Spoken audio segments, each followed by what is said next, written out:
Bonjour tout le monde, j'espère que vous allez bien. Donc le but de cette vidéo, c'est de vous faire voir un exemple concret d'utilisation de scrapping. Et dans cet exemple, on va voir justement comment ça peut être utile si vous voulez vous lancer sur Etsy. Donc c'est parti. Donc déjà, le scrapping, pour ceux qui découvrent, c'est en fait tout simplement récupérer des informations qui sont accessibles en ligne. Donc par exemple ici, là, toutes les fiches produits de cette page, de manière automatique. C'est quelque chose qui pourrait être fait de manière manuelle, donc vous pourrez venir ici copier l'URL, le titre et l'image et le mettre dans un fichier Excel, mais ça serait extrêmement long. Donc en général, on l'automatise. Donc c'est juste récupérer des données. Donc comment ça pourrait nous être utile si on voudrait lancer une boutique Etsy? Donc la première chose que l'on pourrait faire, c'est déjà aller manuellement sur Etsy, taper un peu la niche que l'on recherche, par exemple là, la niche des accessoires, pour voir un peu qu'est-ce qui se vend sur la plateforme. Donc là, on aura des propositions, mais on ne sait pas si c'est vraiment les meilleures ventes, etc. Donc on peut sélectionner quelques boutiques. Ensuite, une fois sur ces boutiques, on peut regarder un peu quelles informations on peut avoir dessus.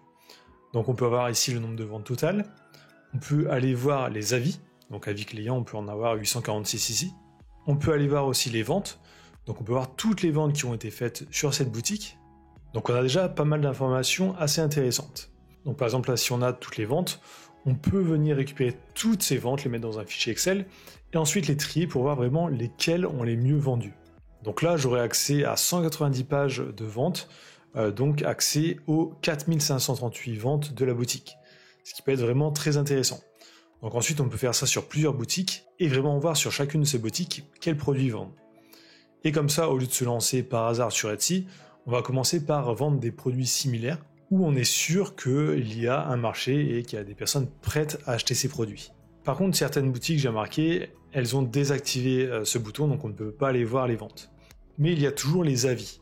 Donc pour les produits, c'est pareil, juste qu'on n'aura pas le chiffre de vente exact, mais on pourra trier les produits par nombre d'avis, donc on pourra voir quel produit a reçu le plus d'avis, et donc quel produit, normalement, a vendu le plus.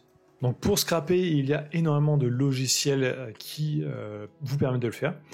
Et il y a par exemple Browser Automation Studio que j'utilise tout le temps, donc vous pouvez aller voir, il y a la formation dans la description si ça vous intéresse. Il y a aussi pas mal d'extensions pour navigateur, alors c'est pas forcément ultra simple à utiliser tout le temps. Et il peut aussi y avoir des outils en ligne automatisés. Donc là par exemple je récupère juste le nom de la boutique. Je vais aller sur mon outil ici, donc ça c'est un outil que je suis en train de créer. Etsy Review Scrapper. Ici j'ai juste à mettre le nom de la boutique, à faire Start Scrapping et attendre quelques minutes. Donc ça m'évite de faire un script complet, mais vous pouvez très bien faire vos scripts vous-même.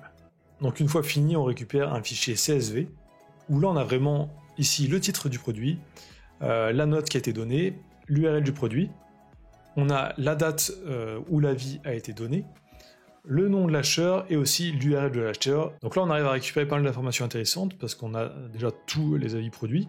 On a aussi les commentaires si vraiment ça nous intéresse. Et une autre chose intéressante, c'est la date à laquelle a été publié ces avis. Donc ça peut être intéressant pour voir s'il y a des produits qui se vendent mieux à certaines périodes de l'année. Donc par exemple Noël, fête des mères, fête des pères, etc. Donc là on peut voir par exemple les derniers avis, c'est des avis sur des chaînes pour hommes. Donc il y a la fête des pères normalement bientôt, enfin dans un mois. Donc c'est peut-être à cause de ça. Ensuite je me suis créé aussi un autre outil ici qui permet de classer ces avis. Donc là on va aller voir ça. Donc on peut voir ici nombre d'avis reçus pour ce produit 292, donc ça doit être sûrement la meilleure vente.